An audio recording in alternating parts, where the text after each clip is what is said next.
శ్రీ గురుభ్యో నమః. శ్రీకృష్ణ గురు చరణ సన్నిధి శ్రీ కొత్త రామకోటయ్య తాతగారి స్మృతులు అనే గ్రంథంలోని అంశాలను చెప్పుకుంటూ ఉన్నాము. అందులో భాగంగా తాతగారు రామానుజులు అనే అధ్యాయంలోనికి మనము ప్రవేశిస్తూ ఉన్నాము. పున్నయ్య శాస్త్రి గారు చెబుతూ ఉన్నారు, తాతగారికి రామానుజుల శరణాగతి తత్వము చాలా ఇష్టము. వారు రామానుజుల శరణాగతి గద్యకు వ్యాఖ్యను రచించిరి. రామానుజుల వారు తమ శ్రీభాష్యమున రచించిన మొదటి శ్లోకమును ఎన్నో పర్యాయములు తమదైన శైలిలో పాడి దాని యందు భక్తి ప్రపత్తులు వెల్లడించడివారు. ఇది వెంకటేశ్వరునకు రామానుజులు పొందిన శరణాగతికి సంబంధించిన శ్లోకము. తాము రచింపబోవు శ్రీభాష్యమునకు తాము కర్తలము కామని, వెంకటేశ్వరునకు తాము పరికరము అని రామానుజుల భావన. ఈ భావన యందు తాతగారికి మక్కువ ఎక్కువ. ఈ శ్లోకము ఇట్లున్నది: అఖిల భువన జన్మస్థేమ భంగాది లీలే వివిధ వినతభూత వ్రాత రక్షైక దీక్షే శృతి శిరసి విదీప్తే బ్రహ్మణి శ్రీనివాసే భవతు మమ పరస్మిన్ సేముషీ భక్తి రూపా. శ్రీనివాసుడు అఖిల లోకముల సృష్టి స్థితి లయములను లీలగా చేయువాడు. తనకు శరణ పొందిన వివిధ జీవులను రక్షించు ఒకే ఒక దీక్ష కలవాడు. వేదములకు శిరస్సులకు ఉపనిషత్తులందు ప్రకాశించువాడు. ఇతడు పరబ్రహ్మము. ఇతని యందు నా బుద్ధి భక్తి రూపమై నిలుచుగాక. తాతగారికి శ్రీనివాస పరబ్రహ్మము అను శబ్దము చాలా ఇష్టము. వీరి రెండవ కుమార్తెయకు రాఘవమ్మ వివాహము తిరుమలలో శ్రీనివాస పరబ్రహ్మము యొక్క సన్నిధిలో జరిగినది. ప్రభాకర శాస్త్రి గారి ముఖ్య శిష్యులకు సింగరాజు సచ్చిదానందము గారు మున్నగువారు ఈ కళ్యాణ నిర్వహణలో తాతగారికి తోడ్పడిరి. తాను భగవంతుని యందు భక్తి ప్రపత్తులు చెందగా భగవంతుని వెలుగే బుద్ధిగా ప్రతిభగా దిగివచ్చునని తాతగారి వివరణ. ఇదియే రామానుజుల భావన.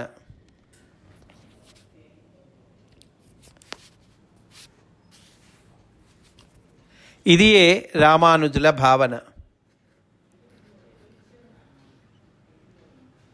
లక్ష్మీ అమ్మవారిని గూర్చి రామానుజుల వారు చేసిన స్తుతి తాతగారికి ఎంతో ఇష్టము.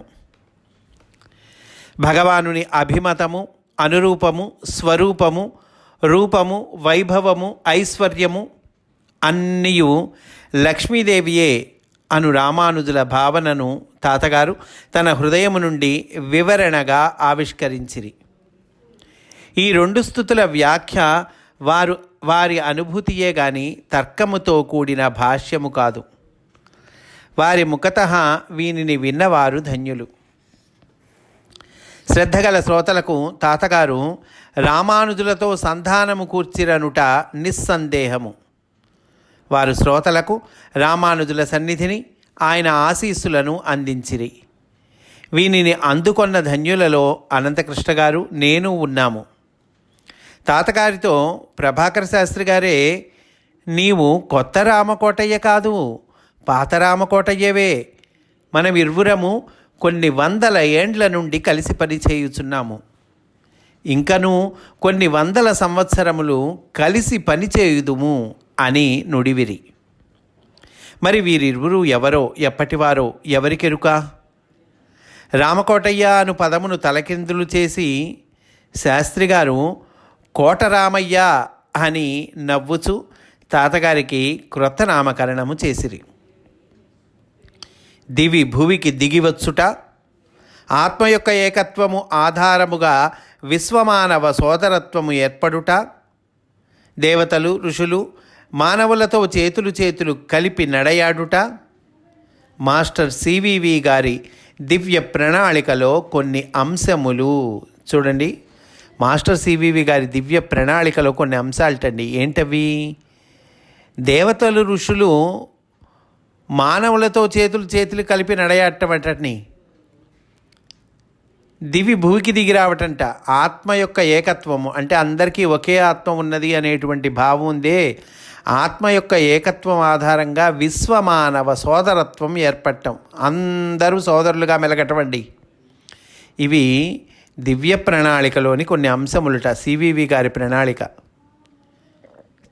ఇవి నెరవేరుటకు గాను తన ప్రణాళికలో పరికరములుగా పనిచేయు వారిని వారే ఎంపిక చేసుకున్నారు. అట్టి వారిలో ముఖ్యులే ఎంఎన్ గారు, శాస్త్రి గారు, ఈకే గారు, తాతగారు.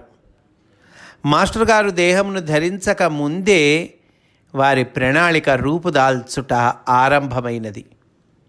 దీనికి నాంది శ్రీకృష్ణ నిర్యాణ ఘట్టము. తాతగారు మాస్టర్ సివివి గారి డైరీల జోలికి పోలేదు.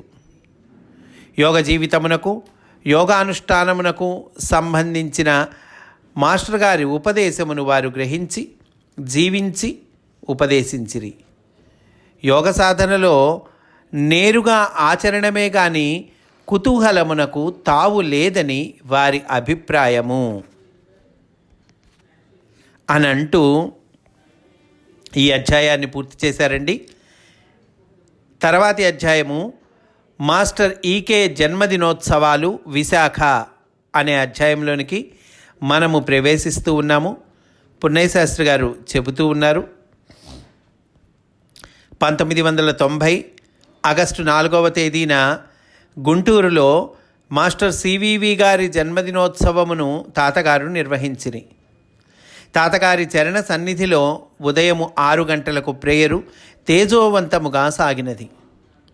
ఆ రోజు గుంటూరు సమీపమున గల లక్ష్మీ నృసింహపురమున ఉచిత హోమియో వైద్యాలయము, మాస్టర్ సివివి యోగాశ్రమములకు తాతగారు శంకుస్థాపనగా గావించిరి.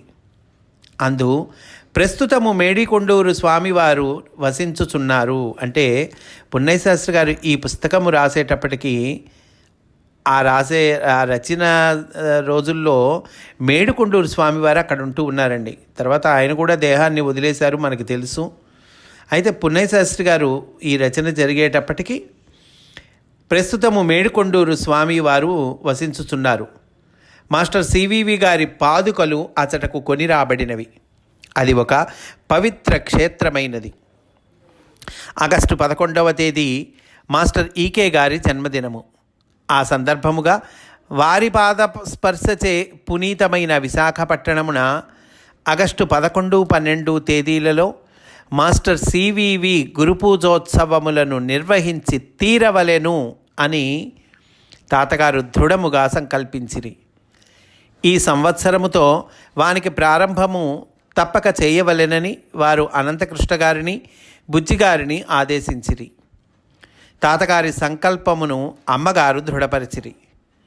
ఈ ఉత్సవములు తాతగారి తపస్సంకల్ప బలము వలన ఇప్పటికినీ కొనసాగుచున్నవి. నేను నరసరావుపేట నుండి బెజవాడ వరకు బస్సులో 10/8/90న లలితా పరమేశ్వరి తోడుగా వెళ్ళి తిని తాతగారు మేము బెజవాడలో కలిసితిమి. వారు మాస్టర్ గారిని గురించి చేసిన భాషణ పారవస్యము కలిగించినది. మేము ఆ రోజు రాత్రికి విశాఖపట్టణము చేరితిమి. 11, 12 తేదీలలో విశాఖలోని ద్వారకానగర్ డిగ్రీ కళాశాలలో గురుపూజోత్సవములు జరిగినవి. తాతగారు ప్రపంచ శాంతికై తపించిరి. 11వ తేదీ సాయంకాల ప్రార్థనా సమయమున తాతగారి సంకల్ప శక్తి వలన వర్షము కురిసినది. కార్యక్రమములకు సంతోషించి మాస్టర్ సివివి గారి ఆదేశమున తాతగారితో సహకరించుటకై ఆకాశము నుండి దేవతలు కురిసిన పుష్పవర్షమా అనిపించినది. అనంతకృష్ణ గారు ఇదే విషయమును వేదికపై ప్రస్తావించిరి. 12/8/90న తాతగారు గురుకృపా మహిమను వివరించిరి. ఆ రోజు రాత్రి అమ్మగారికి, తాతగారికి పాదపూజ నిర్వహింపబడినది. 20/8/90న నాకు ఒక కల వచ్చినది. తాతగారిని లేవనెత్తి తీసుకొని వెళ్ళుచున్నారు. ఒకరోజు నేను తాతగారి నివాసమగు చినకాకాని చేరితిని. తాతగారు వారి కుటుంబీకులు ఎంతయో ప్రేమతో నన్ను ఆదరించిరి. వారి పెద్ద కోడలకు యశోదమ్మ నాకు వాత్సల్యముతో ఆతిథ్యమిచ్చినది. ఇప్పటికిని ఆ ఇంట నాకు అదియే ఆదరము లభించుచున్నది. ఆ గ్రామమున జనులెల్లరూ నిర్మల హృదయులై తాతగారిని ఆశ్రయించి వారి మార్గదర్శనమున జీవించుచుండుటను గమనించి తిని. మాస్టరను ఒకే గొడుగు కింద వారు కలిసిమెలిసి జీవించుట నాకు ఆనందము కలిగించినది.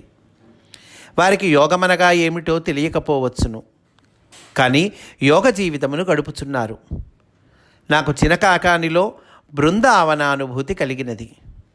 ఇప్పటికిని అచ్చటి వారెందరో తాతగారికి భక్తులై హాయిగా జీవించుచున్నారు. కొందరి ముఖములందు నైర్మల్యము కొట్టవచ్చినట్లు కనపడుచుండును అనంటూ ఈ అధ్యాయం పూర్తి చేశారండి పున్నయ్య శాస్త్రి గారు. మనం కూడా ఈరోజు ఇక్కడితో పూర్తి చేసుకుందాం. రేపటి రోజున మనము పారలౌక్యము అనే అధ్యాయంలోనికి ప్రవేశిస్తాము అని సవినయంగా మనవి చేసుకుంటూ స్వస్తి వాసుదేవా.